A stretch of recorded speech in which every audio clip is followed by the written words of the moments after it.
Hello mga kadets, sa mga balak po pumunta dito sa Pasig River Esplanade here in Manila. Tara, libutin natin. At baka magustuhan nyo po ang na-explore namin dito sa Manila. Maganda dito mga kadet para nasa ibang bansa ka. So panoorin nyo hanggang dulo.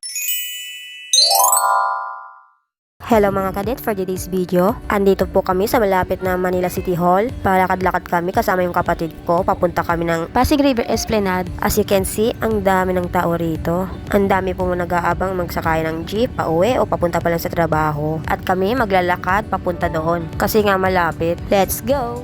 So kararating lang namin mga kadet, ito pala yung Pasig River Esplanade. Matatagpuan po dito sa Maynila. Maganda pumasyal dito. Kung mahilig kayo sa magandang tanawin, pati na rin mag food trip, kaya kung interesado kayo kung paano itong puntahan, isi-share namin sa inyo kung commute guide kung paano kami nakapunta dito. Pati na rin yung mga nakita namin pagkain at manlilibangan here at Pasig River Esplanade. Maraming nga pala kaming pasyalan na pinuntahan na. Nag-commute lang kami mula Taguig hanggang dito. Kaya kung mahilig di kayo gumala at na-commute pa kami, i-share ko sa inyo na magandang puntahan, kaya huwag ninyong kalimutan i-subscribe sa aking YouTube channel and click the notification bell para updated kayo sa aking videos, and papalo po sa aking FB page. Thank you so much mga kadet. Kung malapit lang kayo sa LRT 1 at LRT 2, madali nyong puntahan ang Pasig River Esplanade. Kung sa MRT 3 ka, bababa ka sa top station. Tapos sakay kayo LRT 1, bababa ka sa Carrido Station. At sa LRT 2 ka naman sumakay, sa Recto Station ka bababa. Lalakarin mo lang mga kadet. As you can see mga kadet, ang ganda yung fountain na sa gilid oh.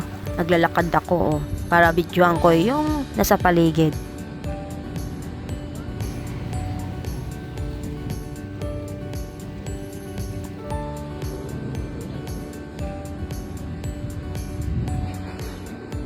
So wala akong makitang basurahan sa ilog. Malinis yung tubig at mga kadet, wag basta-basta kayo magtapon ng basurahan sa ilog. Dapat sa tamang tapunan kayo ng basurahan. And makikita nyo mga kadet na sa gilid, yan ang mga nagtitinda ng mga pagkain. So binidyoan ako ng kapatid ko na naglalakad ako sa Baylingon.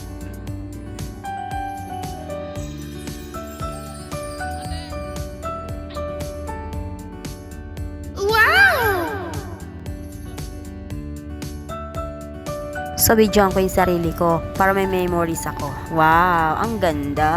Susulitin ko ang araw ko habang nandito kami sa Pasig River Esplanade. So, maganda pa yung pwesto nila dito hanggang dulo. Kaya hindi masyadong maraming tao. So, nandun yung pier na nasa dulo. Sakayan ng barko papunta probinsya. So, binibidyoan ko yung mga sarili namin. Sa totoo lang mga kadet, maganda talaga sa personal itong napunta namin. Dito sa Pasig River Esplanade.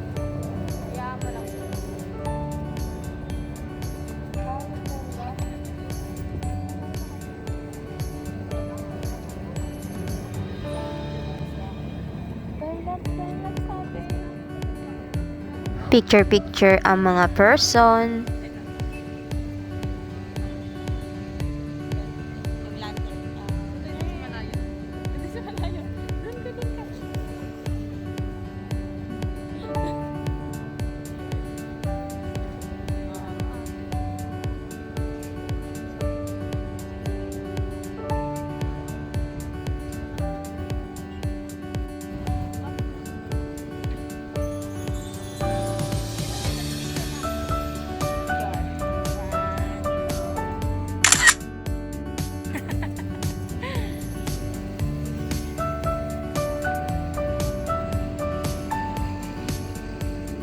So, nakapunta ako dun sa may tulay na yan, sa Binondo Intramuros Bridge noong 2022.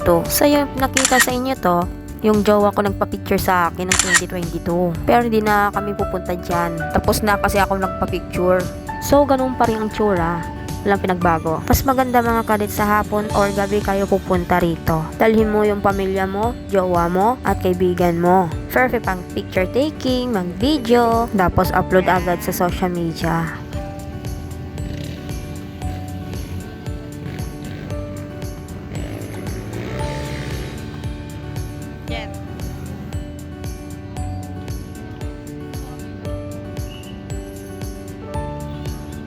Ganito ang itsura sa gabi o mga kadet. Ang ganda.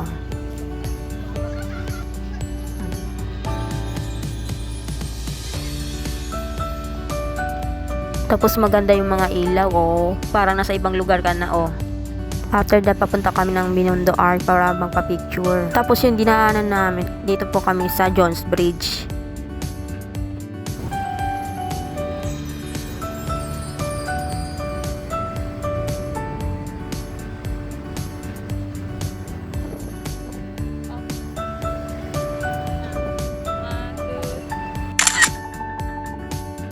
After that, naglalakad kami papuntang Quiapo. Malapit lang doon.